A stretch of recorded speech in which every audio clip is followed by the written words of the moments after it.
ഓം ശ്രീ സായിരാം. തത്വബോധം തുടർന്ന് നോക്കാം.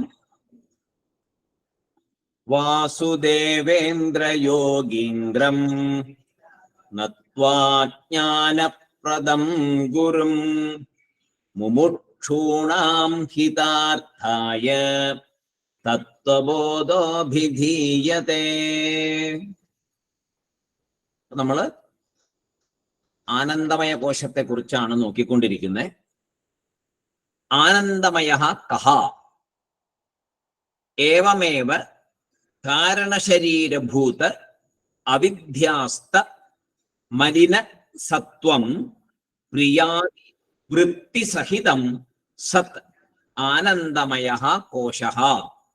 ഏതത് കോശപഞ്ചകം എന്ന് പറഞ്ഞ് പഞ്ചകോശങ്ങളെ കാര്യങ്ങൾ എന്ന് തീരുകയാണ്. അപ്പോ അതില് ആനന്ദമയ നോക്കിക്കൊണ്ടിരിക്കുന്നേ. ആനന്ദത്തെ പറ്റിയുള്ള വിചാരം ഇപ്പൊ ചെയ്യാൻ പോകുന്നു. അജ്ഞാനത്തിന്റെ കാര്യം പറഞ്ഞു, ഇനി ആനന്ദത്തിന്റെ വിചാരം പറയുന്നു. രണ്ടാണ് ആനന്ദമയ കോശത്തിൽ, രണ്ടുണ്ടെന്നാണ് പറഞ്ഞത്. ഒന്ന് അജ്ഞാനവും അറിവില്ലായ്മയും, പിന്നെ ആനന്ദവും. അതില് അറിവില്ലായ്മ എന്നുള്ള ഭാഗത്തെ നമ്മൾ നോക്കി. ഇനി ആനന്ദത്തെ പറ്റിയുള്ള വിചാരം. ശരിക്കും നമ്മള് ജാഗ്രത അവസ്ഥയില് സ്ഥൂല ശരീര അഭിമാനിയായിട്ടാണ് ഇരിക്കുന്നത്. അപ്പോഴും ആനന്ദം അനുഭവിക്കുന്നുണ്ടല്ലോ, അല്ലെ? പല കാര്യങ്ങളിലും ആനന്ദം അനുഭവിക്കുന്നുണ്ട്. സ്ഥൂല ശരീരത്തിൽ ഇരിക്കുമ്പോഴും ആനന്ദം അനുഭവിക്കുന്നുണ്ട്. ആ സമയത്ത് ആനന്ദമയ കോശത്തിലാണ് ഇരിക്കുന്നത്. എപ്പോൾ ആനന്ദം അനുഭവിക്കുന്നുവോ ആ സമയം ആനന്ദമയ കോശത്തിലാണ് നമ്മൾ ഇരിക്കുന്നത്. ജാഗ്രത്തിലും അതേമാതിരി പകൽക്കിനാവ് കാണാറുണ്ട്. ജാഗ്രത്തില് ശരീരമായിട്ടിരിക്കും, ഉണർന്നിരിക്കുന്ന സമയത്ത് പകൽക്കിനാവ് കാണും. കണ്ണൊക്കെ തുറന്നുകൊണ്ട് ഇങ്ങനെ ഇരിക്കും, പക്ഷെ മുഴുവൻ വേറെ സൂക്ഷ്മ ശരീരത്തിൽ കൂടി കണ്ടുകൊണ്ടിരിക്കും. അപ്പോ ആ സമയം സ്ഥൂല ശരീര അഭിമാനം പോയി വേറെ ഒരു തരം ലോകത്തിലാണ് ആ സമയത്ത് സഞ്ചരിക്കുന്നത്. അപ്പൊ ഉറക്കത്തിലെ സ്വപ്നം പോലെ സൂക്ഷ്മ ശരീര അഭിമാനിയായി ഈ സമയം പ്രവർത്തിക്കും, പക്ഷെ ജാഗ്രതയിലാണ് ഇരിക്കുന്നത്. അങ്ങനെ ചില അനുഭവങ്ങളും ഉണ്ടാകാറുണ്ട്. തൈജസനായി തന്നെ ആ സമയത്ത് സ്വപ്നം കാണും. പകൽ സ്വപ്നം കാണുക എന്ന് പറയുമ്പോൾ സമയത്തിന്റെ അല്ല, ജാഗ്രതയിലിരുന്നു കൊണ്ട് പെട്ടെന്നൊരു കുറച്ച് സമയത്തേക്ക് തൈജസൻ അവിടെ പ്രവർത്തിക്കും. അതുപോലെ ജാഗ്രത അവസ്ഥയില് ആനന്ദം അനുഭവിക്കുമ്പോൾ കാരണശരീരത്തിൽ അഭിമാനം വയ്ക്കുന്നു. അത് പറയാനാണ് അത് പറഞ്ഞത്. ജാഗ്രത അവസ്ഥയിൽ സ്ഥൂല ശരീരത്തിൽ ഇരിക്കുമ്പോ ചില സമയം പകൽക്കിനാവ് എന്ന രീതിയിൽ സ്വപ്നം കാണും. ആ സമയത്ത് തൈജസനിലാണ് ഇരിക്കുന്നത്, സൂക്ഷ്മ ശരീരത്തിലാണ് ഇരിക്കുന്നത്. അതേപോലെ സ്ഥൂല ശരീരത്തിലിരുന്ന് ആനന്ദം അനുഭവിക്കുന്ന സമയം സ്ഥൂല ശരീരത്തിൽ തന്നെയാണ് നമ്മൾ ഒറ്റ നോട്ടത്തിൽ ഇരിക്കുന്നത്. പക്ഷെ ആനന്ദം അനുഭവിക്കാൻ സ്ഥൂല ശരീരമല്ല അത് അനുഭവിക്കുന്നത്, അത് പ്രാജ്ഞനാണ് അനുഭവിക്കുന്നത്. കാരണ ശരീരത്തിൽ അഭിമാനം വെച്ചുകൊണ്ടാണ് ആ സമയം അനുഭവിക്കുന്നത്. അത് പറയാനാണ് പകൽ സ്വപ്നത്തിന്റെ കാര്യവും പറഞ്ഞത്. ശാസ്ത്രത്തില് നാം അനുഭവിക്കുന്ന ആനന്ദത്തെ മൂന്നായിട്ട് തരംതിരിക്കും. നമ്മൾ ഒറ്റ വാക്കിൽ ആനന്ദം എന്ന് പറയും. ശാസ്ത്രം അതിനെ മൂന്നായിട്ട് തരംതിരിച്ച് നമുക്ക് പറഞ്ഞു തരും. ഒന്ന് പ്രിയം, പ്രിയം എന്നുള്ള അവസ്ഥ. പിന്നെ രണ്ടാമത് മോദം, പ്രിയം മോദം. പിന്നെ പ്രമോദം. പ്രിയം മോദം പ്രമോദം, മൂന്ന് തരം ആനന്ദം മൂന്നായിട്ട് തിരിക്കും. അത് ഒരു തരം തോട്ട്സ് ആണ്, ചിന്തകളാണ്. അത് മൂന്നും ഒരു തരം ചിന്തകളാണ്, ആനന്ദം അനുഭവിക്കുന്ന ചിന്തകളാണ്. പ്രിയം ഒരു ആനന്ദം.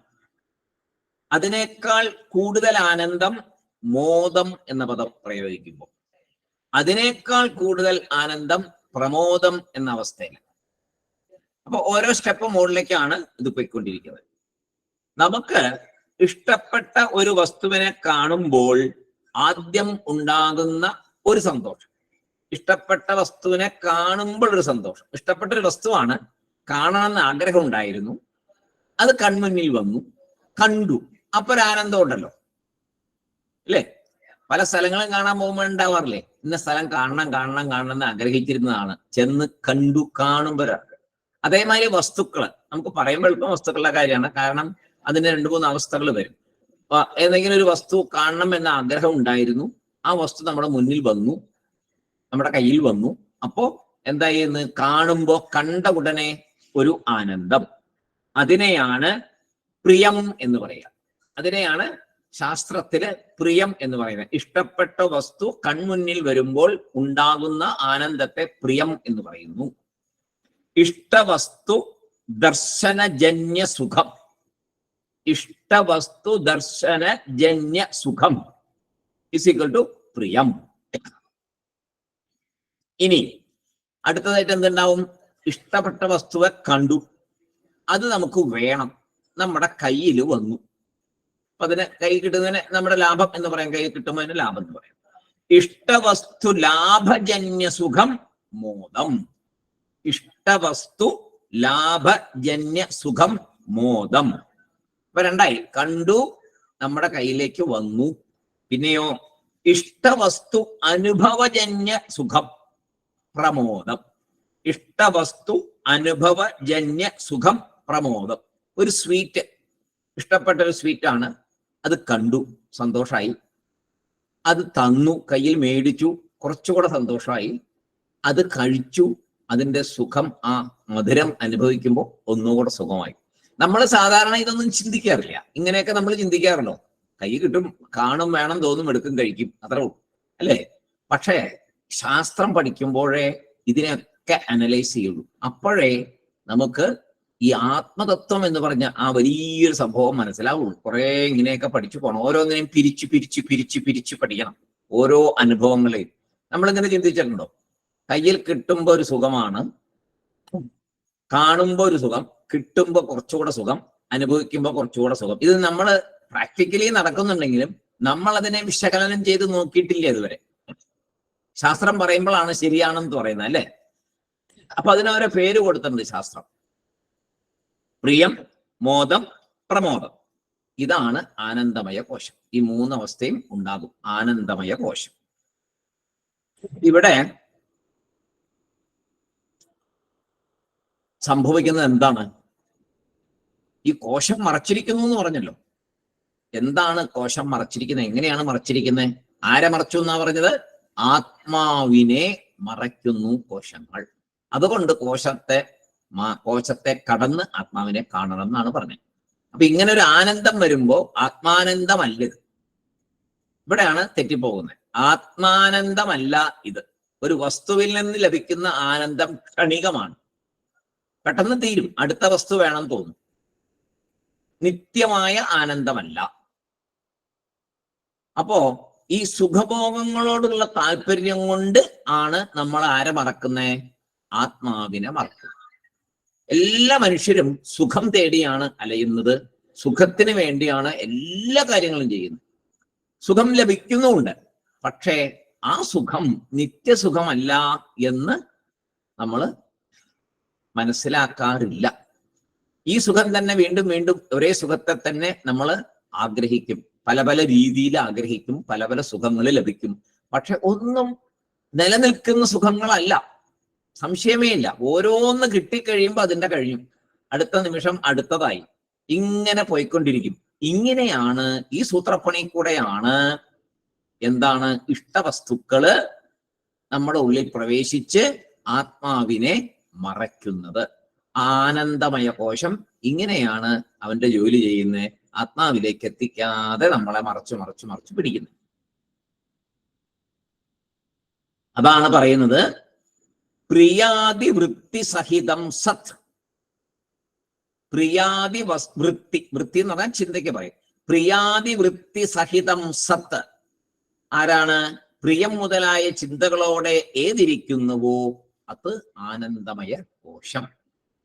പ്രിയം മുതലായ കാര്യങ്ങളോടുകൂടി ഇരിക്കുന്നത് ആനന്ദമയ കോശം. ആഴ്ന്ന ഉറക്കത്തിലും ചിന്തയുണ്ട്, ഒരു തോട്ടുണ്ട്. ആഴ്ന്ന ഉറക്കത്തിലും ഒരു തോട്ടുണ്ട് അവിടെ. അത് നമുക്ക് പെട്ടെന്ന് പറയാൻ പറ്റില്ല. നിദ്രാവൃത്തി എന്നാണ് അതിനെ ഗുരുക്കന്മാര് പറയും. ആചാര്യന്മാര്, പഴയ ആചാര്യന്മാര്, മഹാഗുരുക്കളൊക്കെ പറഞ്ഞു തരും. നിദ്രാവൃത്തി, ആഴ്ന്ന ഉറക്കത്തിലും നിങ്ങൾ നിദ്രാവൃത്തി എന്ന ഒരു കാര്യത്തിലാണ് ഇരിക്കുന്നതെന്ന് അവർ പറയുന്നു. ഇതൊക്കെ പുതിയ അറിവാണ്. നിദ്രാവൃത്തി അതിന്റെ പേര്. ഉറക്കത്തിൽ നിന്ന് ഉണർന്നു വന്ന് നന്നായി സുഖമായി ഉറങ്ങി എന്ന് പറയുമ്പോൾ ആ അവസ്ഥയെ റീകളക്ട് ചെയ്യുന്നുണ്ട്. അതുകൊണ്ടാണ് ഇത് പറയാൻ പറ്റുന്നത്. ചിന്തിച്ചു നോക്കണം. ഒരു കാര്യത്തെ കുറിച്ച് പറയണമെങ്കിൽ അതിനെക്കുറിച്ച് നമ്മുടെ മെമ്മറിയിൽ എന്തെങ്കിലും ഫീഡിങ് ഉണ്ടായിരിക്കണം, അല്ലാതെ പറയാൻ പറ്റുമോ? ഒരു സ്ഥലത്ത് പോയി വന്നിട്ട് നമ്മളൊരാളോട് ഞാൻ ഇന്ന സ്ഥലത്ത് പോയി, നല്ല രസമായിരുന്നു, നല്ല കാഴ്ചകളൊക്കെ കണ്ടു പറയുമ്പോൾ അത് നമ്മുടെ മെമ്മറിയിൽ ഉള്ളത് കൊണ്ടല്ലേ, നമ്മുടെ ഉള്ളിൽ പതിഞ്ഞത് കൊണ്ടാണ് നമുക്കിത് പറയാൻ പറ്റുന്നത്. അപ്പോൾ ഒരു വൃത്തി അവിടെ സംഭവിച്ചിട്ടുണ്ട്. ഇത് കണ്ടപ്പോൾ ഉള്ളൊരു വൃത്തി നമ്മുടെ ഉള്ളിൽ പതിഞ്ഞത് കൊണ്ടാണ് നമുക്കിത് പറയാൻ പറ്റുന്നത്. അതുപോലെയാണ്, വളരെ പ്രധാനപ്പെട്ട ഒരു ഭാഗമാണിത്, അതുപോലെയാണ് സുഖമായി ഉറങ്ങി എന്ന് പറയുമ്പോൾ നിദ്രാവൃത്തി എന്ന കാര്യം നമ്മുടെ ബ്രെയിനിൽ പതിഞ്ഞു. അപ്പൊ ഒരു വൃത്തി ആയതുകൊണ്ടാണ് പതിഞ്ഞത്, ഒരു ചിന്തയായതുകൊണ്ടാണ് പതിഞ്ഞത്. പതിഞ്ഞത് കൊണ്ടാണ് ഉണർന്നു കഴിഞ്ഞപ്പോൾ പറയാൻ പറ്റുന്നത്, സുഖമായി ഉറങ്ങി എന്ന് പറയാൻ പറ്റുന്നത്. അല്ലെങ്കിൽ പറയാൻ പറ്റില്ല. അതൊരു മെമ്മറിയിൽ അങ്ങനെ ഫീഡിങ് ആയിട്ടില്ലെങ്കിൽ നമുക്ക് പറയാൻ പറ്റില്ല. അപ്പോ റീകളക്ട് ചെയ്യണം, അല്ലെ? സുഖത്തെ, ഉറക്കത്തിൽ അനുഭവിച്ച സുഖത്തെ റീകളക്ട് ചെയ്തിട്ടാ പറയുന്നത്. റീകളക്ട് ചെയ്യണമെങ്കിൽ അത് അവിടെ മാർക്ക് ചെയ്യപ്പെട്ടിരിക്കണം. അപ്പോ അവിടെ ഒരു അനുഭവം ഉണ്ടായി, സുഖമെന്ന അനുഭവം ഉണ്ടായി, അതവിടെ രേഖപ്പെടുത്തപ്പെട്ടു. അതുകൊണ്ടാണ് അത് റീകളക്ട് ചെയ്യാൻ സാധിച്ചത്. അതുകൊണ്ട് തന്നെ റീകളക്ഷൻ സാധിക്കുന്നത് കൊണ്ടാണ് നിദ്രാവൃത്തി എന്ന് ഇതിനെ ആചാര്യന്മാര് പറയുന്നത്. ഈ നിദ്രാവൃത്തിക്ക് കാരണം അജ്ഞാനവും ആനന്ദവും ആണ്. നിദ്രാവൃത്തിക്ക് കാരണവും അജ്ഞാനവും ആനന്ദവുമാണ്. ഉണർന്ന ശേഷമോ പ്രിയം, മോദം, പ്രമോദം എന്ന രീതിയിലേക്ക്, ഉണർന്ന ശേഷം പ്രിയം, മോദം, പ്രമോദം എന്ന രീതിയിലേക്ക് അവിടെ വൃത്തികൾ വരുന്നു. അതാണ് ആനന്ദമയ കോശം. ഇത്രയുമാണ് പഞ്ചകോശങ്ങളെ കുറിച്ച് ഇവിടെ പ്രതിപാദിക്കപ്പെട്ടത്. ഏതത് കോശപഞ്ചകം എന്ന് പറയാണ് ഇവിടെ അങ്ങനെ അവസാനിപ്പിക്കുകയാണത്. ഏതത് കോശപഞ്ചകം. അങ്ങനെ 11 വിഷയങ്ങളെ അവതരിപ്പിച്ചു. ആത്മാ എന്ന ഒരു ചോദ്യത്തിന് മറുപടിയായി 11 + 3, സത്യം, ജ്ഞാനമനന്തം എന്ന് പറഞ്ഞ് 3 കൂടെ കൂട്ടിയിട്ട് പറഞ്ഞു 11നും അപ്പുറമുള്ളതാണ് ആത്മാ എന്ന് പറഞ്ഞു. 11 നമ്മളിപ്പോ വിശദമായിട്ട് നോക്കി. ആത്മാവിനെ അറിയാൻ ഓരോ കോശത്തെയും മറികടക്കണം എന്നും പറഞ്ഞിട്ടുണ്ട്. അതെങ്ങനെ?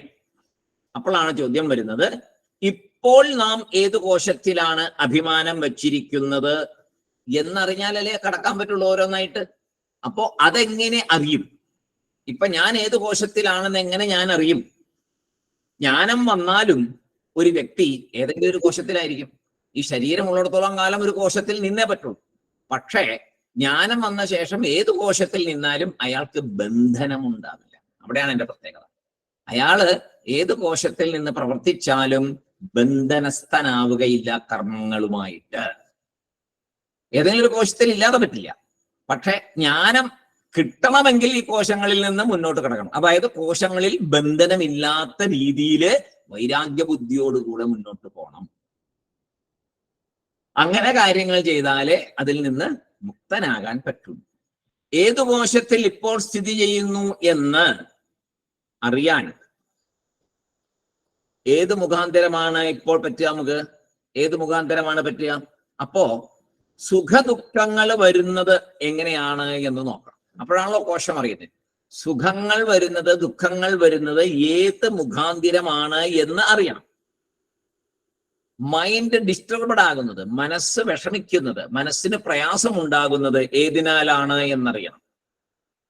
ഏറ്റവും സന്തോഷം എപ്പോൾ കിട്ടുന്നു അതും നോക്കണം. അങ്ങനെ നോക്കുമ്പോൾ ഓരോന്നും വിശകലനം ചെയ്ത് നോക്കിയാൽ ഏത് കോശത്തിലാണെന്നറിയാം.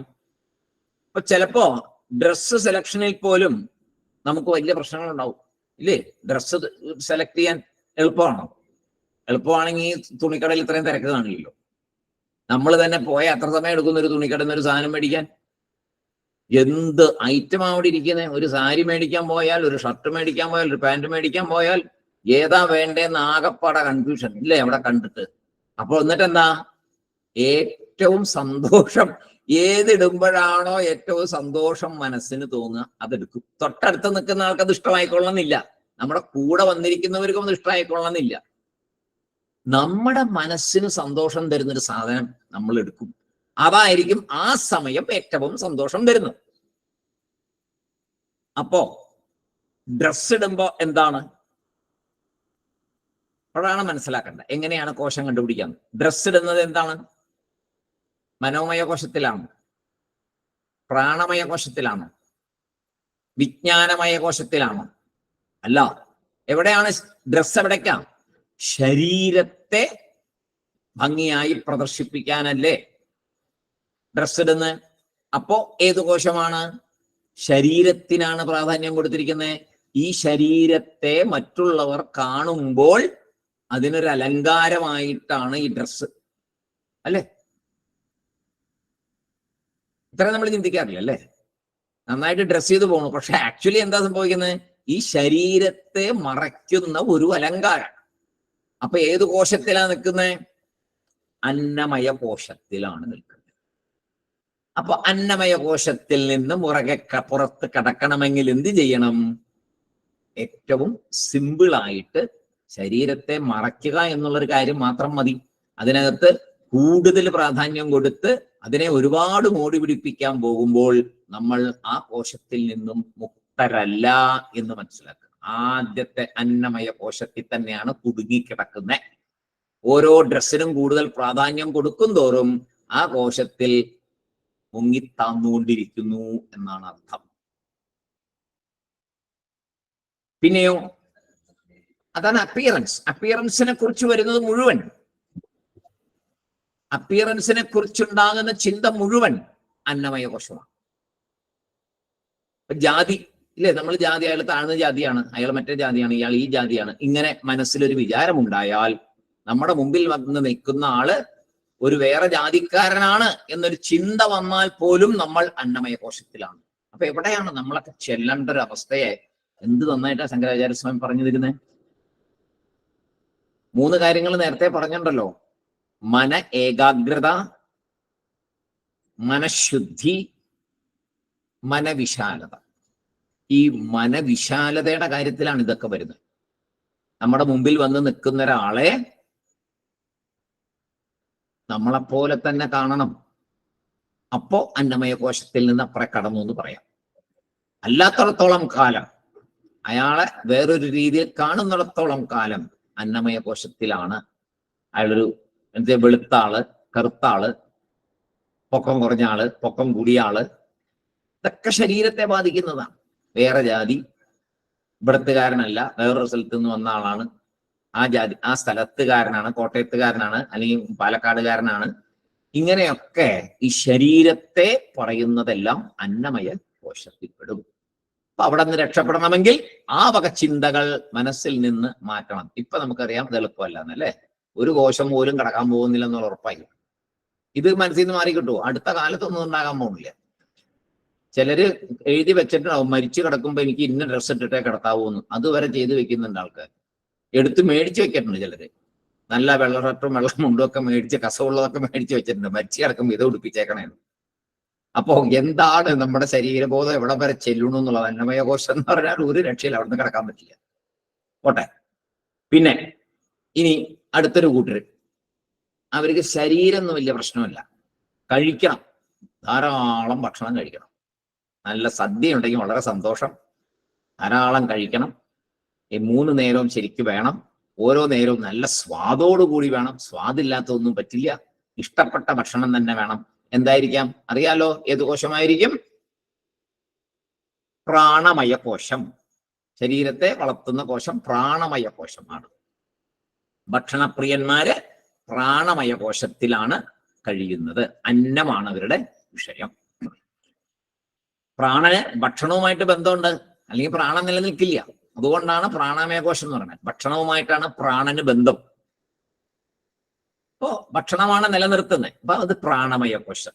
അപ്പോ ഭക്ഷണത്തിൽ കൂടുതൽ ശ്രദ്ധ കൊടുത്താൽ പ്രാണമയ കോശത്തിൽ കുടുങ്ങിക്കിടക്കണു എന്നറിയാം. പിന്നെയോ എമോഷൻസ്, പലതരം എമോഷൻസ്, സ്നേഹം, കരുണ, ദയ, ഇങ്ങനെ കുറെ കാര്യങ്ങൾ, വികാരങ്ങൾ. വികാരങ്ങൾ എവിടെ? കയ്യിലോ കാലിലോ ആണോ വരുന്നേ? അല്ല. എവിടെ വരുന്നവ? ആ മനോമയ കോശം. പെട്ടെന്ന് ദേഷ്യപ്പെടുന്ന ആള് മനോമയ കോശത്തില്, പെട്ടെന്ന് കരയുന്ന ഒരാള് മനോമയ കോശത്തില്, എപ്പോഴും സങ്കടം പറഞ്ഞുകൊണ്ടിരിക്കുന്ന ഒരാള് ഉണ്ടല്ലോ, കുറെ പേരുണ്ട് അങ്ങനെ. എപ്പ കണ്ടാലും സങ്കടമേ പറയാനുള്ളൂ. അത് അങ്ങനെ. ചിലർ പൊങ്ങച്ചം മാത്രം പറഞ്ഞുകൊണ്ട്, അതോ ഇതെല്ലാം മനോമയത്തിലാണ്. ഇതൊന്നും പുറത്ത് കാണുന്ന സംഗതിയല്ല, മനോമയത്തിലാണ്. മുഴുവൻ ആ മനസ്സിലെ വിചാരങ്ങളെയാണ് ഇത് കാണിക്കുന്നത്. മുഴുവൻ ഒരാളുടെ മനസ്സിലെ വിചാരത്തെയാണ് കാണിക്കുന്നത്. പൊക്കച്ചം പറയുന്ന ആളുടെ വിചാരം എന്താ?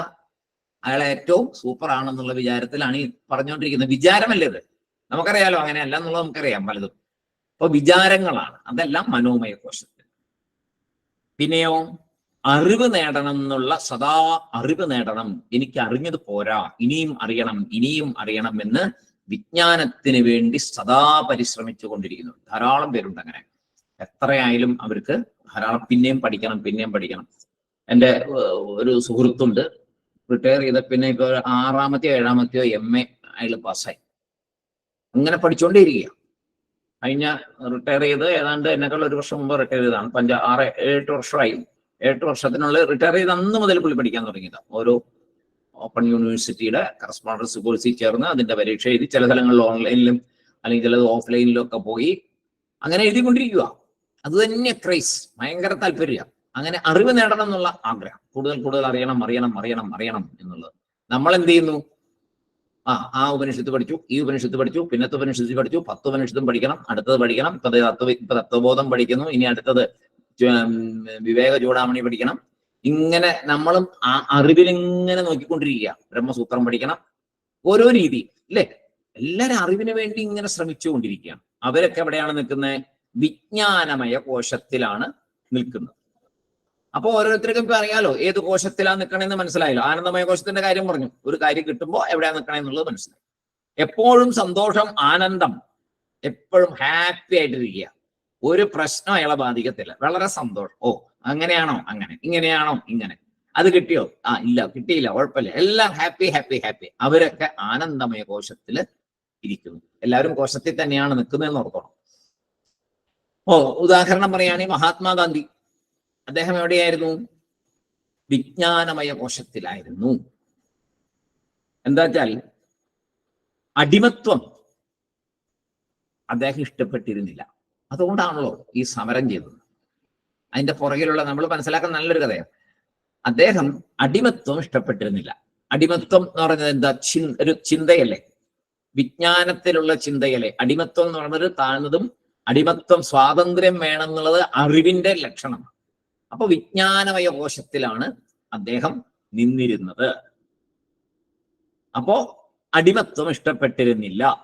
ഇനി അതേസമയം ഏതിൽ നിന്നൊക്കെ അദ്ദേഹം രക്ഷപ്പെട്ടിരുന്നേ? ശരീരത്തെക്കുറിച്ച് വല്ല ചിന്തയുണ്ടായിരുന്നോ? ഒരു മുണ്ടൊരു തോത്ത് മുണ്ടെടുത്തുകൊണ്ടാണ്, ഒരു പ്രശ്നമില്ലല്ലോ. അന്നമയ കോശത്തെ കടന്നിരുന്നു. ഭക്ഷണത്തിന്റെ കാര്യത്തിൽ നിർബന്ധമില്ല, പ്രാണമയത്തെ കടന്നിരുന്നു. പിന്നെയോ ഒരു പരാതിയില്ല, ഒന്നിനെ കുറിച്ചൊരു പരാതിയില്ല. അടുത്ത കോശവും കടന്നു. പിന്നെയോ വിജ്ഞാനമയത്തിലാണ് വസിച്ചിരുന്നത്. 3 ഇത്ര പെട്ടെന്നാ കടന്ന അദ്ദേഹം. അങ്ങനെയാണ് ഒരു ഉദാഹരണം നമുക്ക് ചൂണ്ടിക്കാണിക്കാൻ പറ്റുന്നത്. ഡ്രസ്സിൽ ഒരു ശ്രദ്ധയുമില്ല, വേറെ ഒരു പ്രശ്നങ്ങളും അദ്ദേഹത്തിനില്ല. ഒറ്റ ചിന്തയുള്ളൂ, സ്വാതന്ത്ര്യം വേണം, സ്വാതന്ത്ര്യം വേണം എന്ന് മാത്രം. വിജ്ഞാനമയത്തിലാണ് അദ്ദേഹം ഉണ്ടായിരുന്നത്. അപ്പൊ വേദാന്തം പഠിക്കുന്നവരൊക്കെ വിജ്ഞാനമയ കോശത്തിലാണ് ഇരിക്കുന്നത്. പക്ഷെ മറ്റു കോശങ്ങളും കൂടെ ഉണ്ട്, കൂട്ടുകാരായിട്ട് എല്ലാവരും ഉണ്ട്, ആരും പോയിട്ടില്ല. അപ്പൊ നമ്മൾ എന്ത് ചെയ്യണം? മറ്റേവരെയൊക്കെ പതുക്കെ പതുക്കെ വിടണം അല്ലേ? മെല്ലെ മെല്ലെ അതിനുള്ള ശ്രമങ്ങൾ ചെയ്തു നോക്കണം. എത്ര കാലം എടുക്കുമെന്നറിയില്ല, പതുക്കെ പതുക്കെ ശ്രമിക്കുക. അങ്ങനെയാണ് കോശങ്ങളിൽ നിന്ന് മുന്നോട്ട് കടക്കുക. മുന്നോട്ട് കടക്കാതെ ആത്മസാക്ഷാത്കാരം ഉണ്ടാകില്ല എന്നത് ഉറപ്പാണ്. കാരണം ശരീരബോധം, ശരീരബോധം എന്ന് പറഞ്ഞാൽ ഭ്രാന്തനായിട്ട് നടക്കുന്നതല്ല, ശരീരാഭിമാനം. ഓരോന്നിലുമുള്ള അഭിമാനത്തെ ത്യജിച്ചാൽ മാത്രമേ ഞാൻ ഈ ശരീരമെന്ന അഭിമാനം പോവുകയുള്ളൂ. ഞാൻ ഈ ശരീരമെന്ന അഭിമാനം പോയാൽ മാത്രമേ ഞാൻ ആത്മാ എന്ന് തിരിച്ചറിയുകയുള്ളൂ. അതുകൊണ്ട് നേരത്തെ പറഞ്ഞ സ്ഥൂല ശരീര, സൂക്ഷ്മ ശരീര, കാരണ ശരീര, പിന്നെന്തൊക്കെയാ പറഞ്ഞേ? ജാഗ്രസ്വപ്ന സുഷുപ്തി, പിന്നെ പഞ്ചകോശങ്ങള്. ഇത് 5, 3, 8, 3, 11 ഇതൊന്നുമല്ല ആത്മാ എന്നാണ് പറഞ്ഞത്. ഇതിനപ്പുറമുള്ളതാണ് ആത്മാ. അതുകൊണ്ട് ഇതിൽ നിന്നെല്ലാം നമ്മൾ മുക്തരാകണം. അപ്പോ അവസാനം എന്താ ചെയ്യണ്ടേ? അറിവ് നേടണം എന്ന വിചാരം വരണം നമുക്കൊക്കെ, വേദാന്തം പഠിക്കുന്നവർക്ക്. അവസാനം കോശങ്ങളെ ഉപയോഗിക്കാം, പക്ഷെ കോശത്തിന് അടിമയാകരുത്. നമ്മൾ എന്താ ചെയ്യേണ്ടത്? എല്ലാ കോശങ്ങളെയും ഉപയോഗിക്കാം. വേണ്ടേ? ശരീരം നിലനിൽക്കണം, അന്നം കഴിക്കണം, നാണം മറയ്ക്കണം, സമൂഹത്തിന് യോജിച്ച രീതിയിൽ ജീവിക്കണം, വസ്ത്രം വേണം, സന്തോഷവും സങ്കടവും ഒക്കെ അവനവന്റെ മനസ്സിനെ നിയന്ത്രണത്തിൽ നിർത്തിയിട്ട്, അത് ആദ്യമേ പറഞ്ഞിട്ടുണ്ടല്ലോ, ഇതിന്റെ തുടക്കത്തിൽ പറഞ്ഞല്ലോ എന്തൊക്കെ സാധനങ്ങളാണ് ചെയ്യേണ്ടതെന്ന്. അതെല്ലാം ചെയ്തുകൊണ്ട് മനസ്സിനെ അവനവന്റെ വരുതിയിൽ നിർത്തണം. അങ്ങനെ ചെയ്തു കഴിയുമ്പോൾ ഈ കോശങ്ങളൊന്നും നമ്മളെ ഭരിക്കില്ല. നമ്മൾ കോശങ്ങൾക്ക് മുകളിൽ നിന്നുകൊണ്ട് കോശങ്ങളെ അതാത് അവസരങ്ങളിലെ ആവശ്യമനുസരിച്ച് നമ്മുടെ ആധ്യാത്മിക യാത്രയെ മുടക്കാത്ത രീതിയിൽ, ആത്മീയ ഉന്നതിയെ പുറകോട്ട് വലിക്കാത്ത രീതിയിൽ നമുക്കത് ചെയ്യാൻ സാധിക്കും. അപ്പോ ഇനി മേൽപ്പറഞ്ഞ 11, 5, 3, 8, 3, 11 ഈ 11 ആത്മാ അല്ല എന്ന് ഇനി ഒരു വിശദീകരണം തരാൻ പോവുകയാണ്. മദീയം ശരീരം, ഓരോന്നായിട്ട് വരും ഇവിടെ. മദീയം ശരീരം, മദീയാഹ പ്രാണാഹ, മദീയം മനശ്ച, മദീയ ബുദ്ധിർ മദീയം ജ്ഞാനമിതി സ്വേനൈവ ജ്ഞായതേ തദ്യഥാ മദീയത്വേന ജ്ഞാതം കടകകുണ്ടല ഗൃഹാദികം സ്വസ്മാത്മാഭിന്നം തഥാ പഞ്ചകോശാദികം സ്വസ്മാത്മാഭിന്നം മദീയത്വേന ജ്ഞാതമാത്മാ ന ഭവതി. ജ്ഞാതം ആത്മാ ന ഭവതി. ഏതാണ് ആത്മാ ന ഭവതി? മദീയം ശരീരം, മദീയാഹ പ്രാണാഹ, മദീയം മനശ്ച, മദീയ ബുദ്ധിർ മദീയാം ജ്ഞാനമിതി സ്വേനൈവ ജ്ഞായതേ. ഇതൊന്നുമല്ല എന്ന് ആരറിയുന്നുവോ തദ്യഥ മദീയത്വേന ജ്ഞാതം, ഞാനെന്ന് വിചാരിച്ച് ഉള്ള അറിവ്, കടകകുണ്ടല ഗൃഹാദികം സ്വസ് ആത്മാഭിന്നം തഥാ അതായത് കടകകുണ്ടലം കടകകുണ്ടലം എന്ന് പറഞ്ഞാൽ നമ്മൾ അണിഞ്ഞിരിക്കുന്ന ചെവിയിലൊക്കെ അണിയുന്ന കുണ്ടലങ്ങളും അതൊന്നും നമ്മുടെ ശരീരമല്ല, ഗൃഹം ഇതൊന്നുമല്ല എന്ന് അറിയുന്ന പോലെ, അതുപോലെ എന്നാ പറഞ്ഞ, അതുപോലെ ഈ പറഞ്ഞ ഇതെല്ലാം ആത്മാവിൽ നിന്ന് ഭിന്നമാണ് എന്ന് അറിയുന്ന പോലെ തഥാ പഞ്ചകോശാധികം സ്വസ്മാഭിന്നം, ആത്മാവിൽ നിന്ന് ഭിന്നമാണ് പഞ്ചകോശാധികങ്ങളും എന്ന് മദീയത്വേന ജ്ഞാതം ആത്മാ ന ഭവതി. അങ്ങനെ അറിയുന്നവന് ഇത് ആത്മാ അല്ല എന്ന് അറിയണം. പൊതുവേ നാം ഞാൻ എന്നും എന്റേതെന്നും എപ്പോഴും പറയാറുണ്ട്. എപ്പോഴും നമ്മൾ ഞാൻ എന്ന് എന്റേതെന്ന് പറയാം. നമ്മൾ കുറെ ഉദാഹരണങ്ങൾ നോക്കിയിട്ടുണ്ട്. ഞാൻ എന്നതുമായി ബന്ധപ്പെട്ടത് എല്ലാം എന്റേത് എന്ന് പറയും. ഞാനുമായി ബന്ധപ്പെട്ടതിനെ എല്ലാം എന്റേത് എന്നും പറയും. എന്റേത് ഒരിക്കലും ഞാനാവുന്നില്ല. ഉണ്ടോ? എന്റേത് എന്നുള്ളത് ഒരിക്കലും ഞാനാവുന്നില്ലല്ലോ. എന്റേതെന്ന് നമ്മൾ പറയും, പക്ഷെ ഞാനാണോ അത്? അല്ല, അതാകാനും പറ്റില്ല. പക്ഷെ അങ്ങനെ ശീലിച്ച് 3 ശരീരത്തെയും 5 കോശങ്ങളെയും എന്റേത് എന്ന് മനസ്സിലാക്കിയാണ് നാം അങ്ങനെ പറഞ്ഞുകൊണ്ടിരിക്കുന്നത്. അതാണ് ഞാൻ.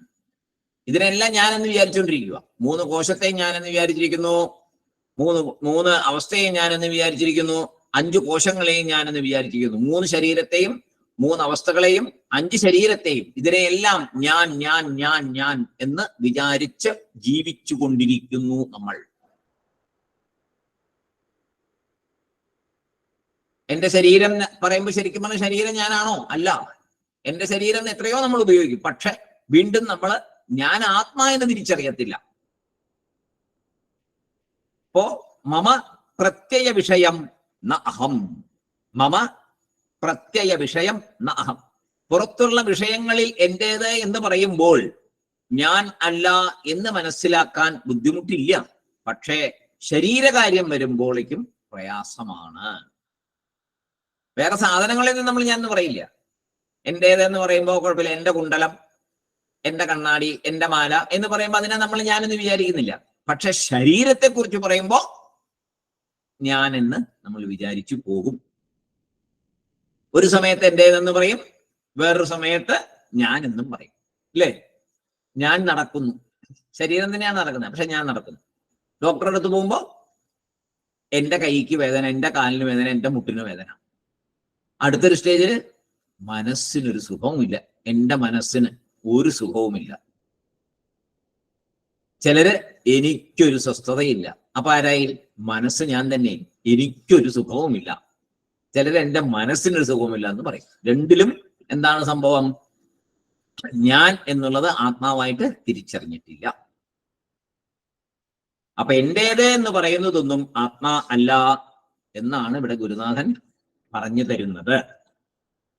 3 ശരീരം, 5 കോശം, 3 അവസ്ഥ, ഇതെല്ലാം വിശദീകരിച്ചു നമ്മൾ. ആദ്യം ഈ 3 ശരീരങ്ങളും ആത്മാ അല്ല എന്ന് പറഞ്ഞു. പിന്നീട് ഈ 3 ശരീരങ്ങളെ തന്നെ 5 കോശങ്ങളായി പിരിച്ചിട്ട് അതിനെ ആത്മായല്ല എന്ന് വീണ്ടും പറഞ്ഞു. ആദ്യം പറഞ്ഞത് തന്നെയാണ്, പക്ഷെ അതിനെ ഒന്നുകൂടെ മനസ്സിലാക്കാനായിട്ട് വീണ്ടും പിരിച്ചു. 5 കോശങ്ങളെ തന്നെ പിരിച്ചു, 5 കോശങ്ങളായിട്ട് പിരിച്ചു. 3 ശരീരത്തിന് ഓരോന്നിന്റെയും അനുഭവ അവസ്ഥയെയും നോക്കി. എന്തവസ്ഥ? ജാഗ്രത, സ്വപ്ന, സുഷുപ്തി അവസ്ഥയെ നോക്കി. ഇങ്ങനെ 11നെയും ഞാൻ എന്ന് പറയരുത് എന്നാണ് ഇവിടെ ഗുരുനാഥൻ പറഞ്ഞത്. 11നെയും ഞാൻ എന്ന് പറയരുത്. പറയാതിരിക്കാൻ പറ്റുമോ? നമ്മളത് തന്നെ പറഞ്ഞുകൊണ്ടിരിക്കും. ഏതായാലും ഗുരുനാഥൻ എങ്ങനെയാണ് പറഞ്ഞു തന്നിരിക്കുന്നത്? ഞാൻ ഇതല്ല എന്ന് മനസ്സിലാക്കണം. ഇനി ഈ ഞാൻ എന്ന വാക്കിനെ എവിടെ ഉപയോഗിക്കണം, എവിടെ പാടില്ല എന്നതിന് ശാസ്ത്രത്തില് ധാരാളം വിവരണങ്ങൾ ഉണ്ട്. നമുക്ക് അതിലൊന്ന്, ശാസ്ത്രത്തിൽ കുറെ സ്ഥലങ്ങൾ ഇങ്ങനെ പറയുന്നുണ്ട് അതിനെക്കുറിച്ച്. അതിലൊന്ന് ദൃശ്യം. ദൃക്കും ദൃശ്യവും, അങ്ങനെ ഒരു വിവേകം പറയും. ദൃശ്യ വിവേകം. കാണുന്നവൻ, കാണപ്പെടുന്ന വസ്തു, ഇങ്ങനെ രണ്ടായിട്ട് തിരിക്കും.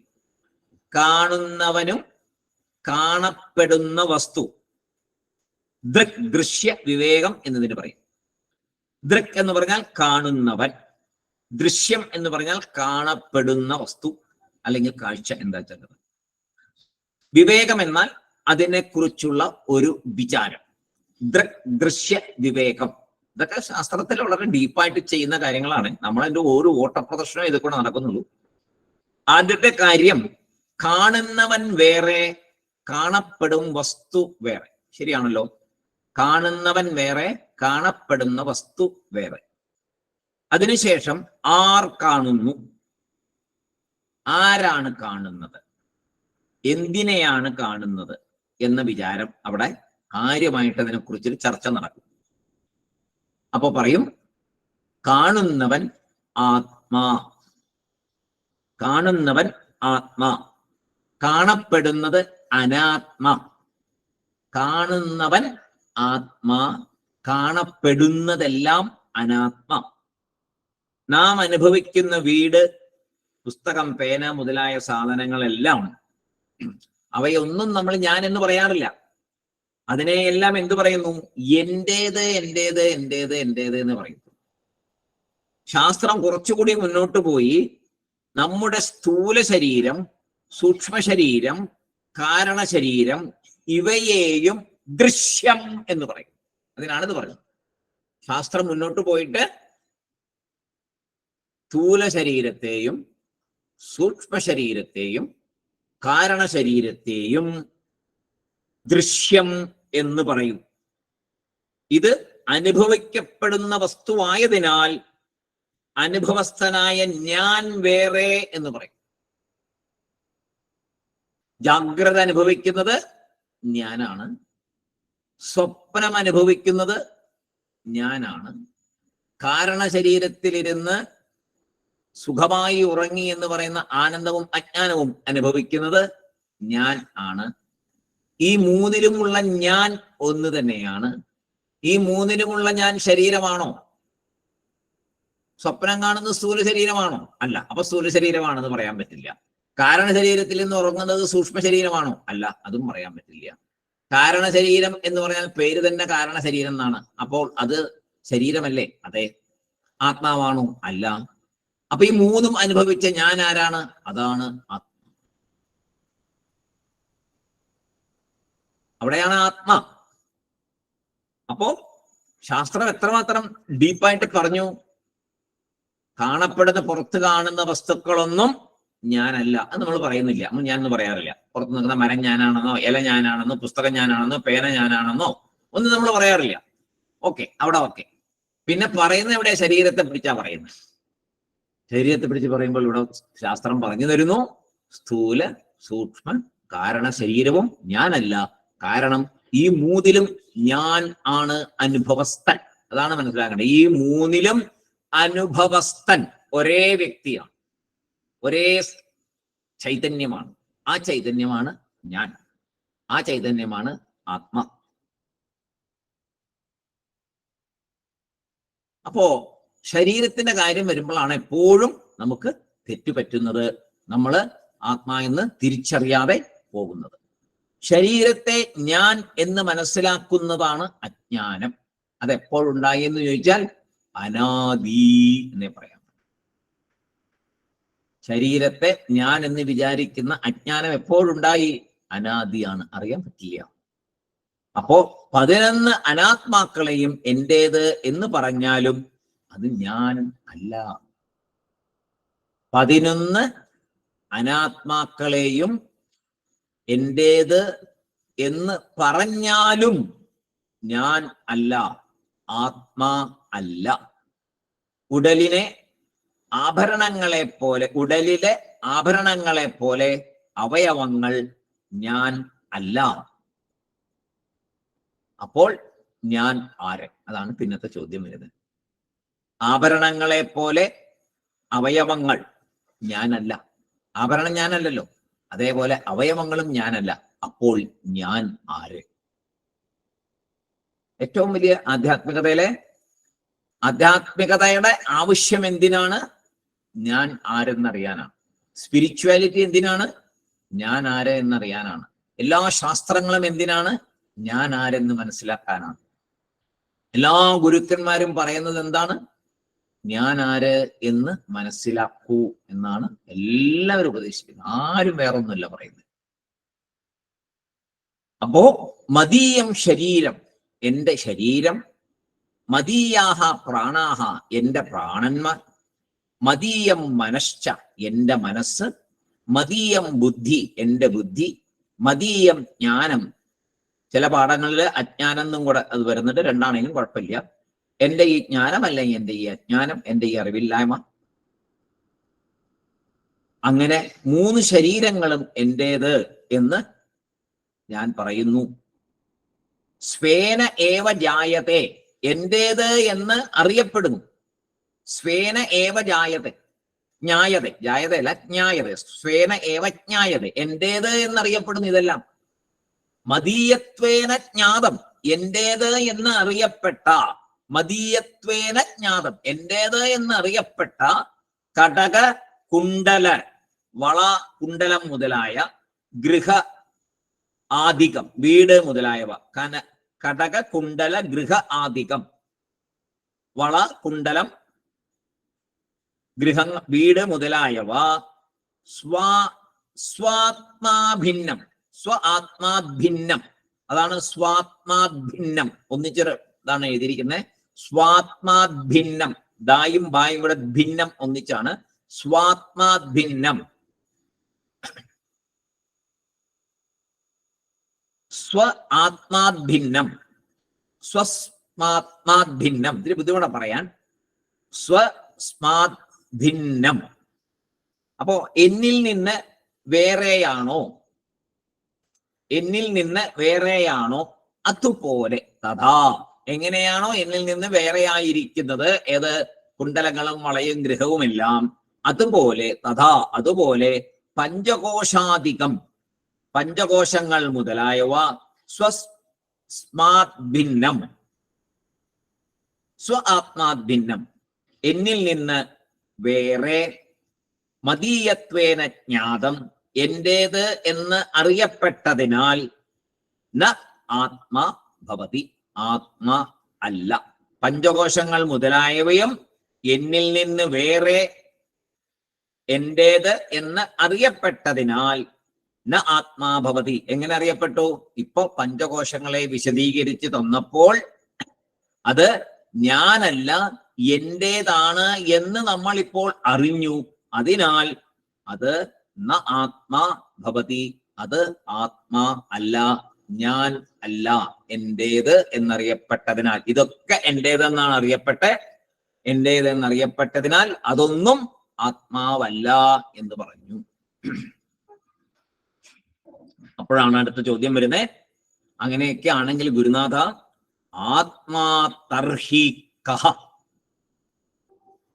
ആത്മാ തർഹി കഹ, അപ്പോൾ ആത്മാ എന്ത് എന്നൊരു ചോദിക്കുകയാണ്. അങ്ങനെയെങ്കിൽ ആത്മാ എന്ത് നമുക്ക് അടുത്ത ദിവസം നോക്കാം. അങ്ങനെ ഇരിക്കട്ടെ. ആത്മാ അല്ല, ഇത് കഴിഞ്ഞ് പറഞ്ഞതൊന്നും ആത്മാ അല്ല എന്ന് ഉറക്കട്ടെ. അടുത്ത ദിവസം നമുക്ക് ആത്മാ എന്ത് എന്ന്, തത്വബോധം എന്ത് പറഞ്ഞു തരുന്നു എന്ന് നമുക്ക് അപ്പൊ നോക്കാം. ഇതെല്ലാം നന്നായിട്ട് ഉള്ളില് പ്രവേശിക്കാനായിട്ട് ഭഗവാന്റെ അനുഗ്രഹം തന്നെ വേണം. അത്ര എളുപ്പമല്ല. അപ്പോ നമുക്കതിന്റെ എന്താ പറയാ, ആത്മതത്വം മനസ്സിലാക്കാൻ എന്തുമാത്രം ബുദ്ധിമുട്ടുണ്ട് എന്നുള്ളത് ഇപ്പൊ മനസ്സിലാവുന്നുണ്ടല്ലോ. ഓരോ സ്റ്റെപ്പ് മുന്നോട്ട് പോകുമ്പോഴും എന്തുമാത്രം കഠിന സാധനകൾ ചെയ്യണം, എത്രമാത്രം മന ഏകാഗ്രത വേണം, എത്രമാത്രം മനഃശുദ്ധി വേണം, എത്രമാത്രം മനവിശാലത വേണം എന്നൊക്കെ ഇവിടെ പറഞ്ഞു തരുന്നുണ്ട്. ഇതെല്ലാം പ്രാവർത്തികമാക്കാൻ ഈശ്വരകൃപ, ഗുരുകൃപ, ഇത് രണ്ടിൽ കൂടിയേ സാധിക്കുള്ളൂ. അത് ഭഗവാൻ തരട്ടെ എന്ന് പ്രാർത്ഥിച്ചുകൊണ്ട് നമുക്ക് ഇന്നത്തെ ഇവിടെ നിർത്താം. ഓം പൂർണ്ണമദ പൂർണ്ണമിദം പൂർണ്ണാത് പൂർണ്ണമുദിച്യത്തെ പൂർണ്ണസ്യ പൂർണ്ണമാദായ പൂർണ്ണമേവാവശിഷ്യത്തെ. ഓം ശാന്തി ശാന്തി ശാന്തി. എല്ലാവർക്കും Sairam. Sairam sir. Sairam. Sairam sir. Sairam. Sairam sir.